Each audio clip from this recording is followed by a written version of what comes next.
বাংলাদেশের যে হেফজোখানা মাদ্রাসাগুলো আছে, এই মাদ্রাসাগুলোর যে সাফল্য মূলধারা মিডিয়াতে সেগুলো কখনো উঠে আসে না।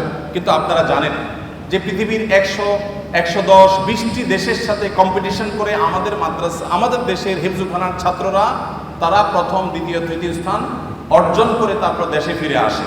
তাদেরকে মূল্যায়ন করা হয় না যদিও, কিন্তু আমরা জানি যে তারা রাষ্ট্রের তেমন কোনো সুযোগ সুবিধা একেবারেই পায় না। তারপরও এই কোণঠা সময় পরিস্থিতির মধ্যে থেকে তারা গোটা বিশ্বের 100-150 দেশকে পেছনে ফেলে তারা প্রথম, দ্বিতীয়, তৃতীয় স্থান প্রায় প্রতি বছর অর্জন করে আমাদের ছেলেরা দেশে ফিরে আসে।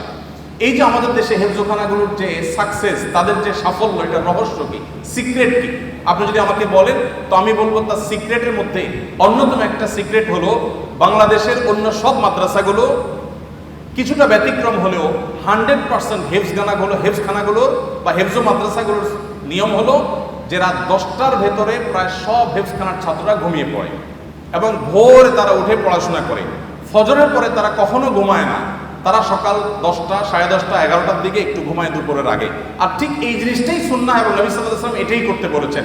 এবং এর ফলশ্রুতিতে এবং আরও নানা কারণে আমাদের হেফজোখানার শিক্ষার্থীরা মাত্র 1.5 থেকে 2 বছরের মধ্যে কোরআনে কারিমের মতো এত বিশাল বড় গ্রন্থ এই পুরাটুকু তাদের বক্ষে তারা ধারণ করে ফেলতে সক্ষম হয়।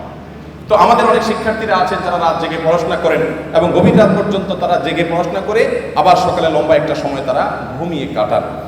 তো নবী সাল্লাল্লাহু আলাইহি ওয়াসাল্লামের সুন্নাহর পরিপন্থী এটি, এবং তার লাইফস্টাইল ছিল যে তিনি এশার পরে শুয়ে পড়তেন, একদম কথাবার্তা বলা পছন্দ করতেন, যত আলাপ সালাপ সব এশার আগে করতেন। নবী করিম সাল্লাল্লাহু আলাইহি ওয়াসাল্লামের যে জীবনযাপনের পদ্ধতি, তার যে লাইফস্টাইল ছিল, সেখানে আমরা দেখতে পাই তিনি প্রতি সপ্তাহে 2টা করে রোজা রাখতেন, সোমবার এবং বৃহস্পতিবার, আর প্রতি মাসে 3টা করে রোজা রাখতেন, চাঁদের 13, 14, 15। আমাদের যে মাঝে মধ্যে ফাস্টিং করা উচিত, এটা আমাদের ডাক্তাররা এখন বলেন, আমাদের চিকিৎসকরা এখন বলেন যে আমাদের মাঝে মধ্যে না খেয়ে থাকা উচিত, এটা আমাদের স্বাস্থ্যের জন্য ভালো। নবী করিম সাল্লাল্লাহু আলাইহি ওয়াসাল্লাম সেই কাজটি করতেন সেই 1450 বছর আগে থেকেই। আস-সুন্নাহ ফাউন্ডেশন, উম্মার স্বার্থে সুন্নাহর সাথে।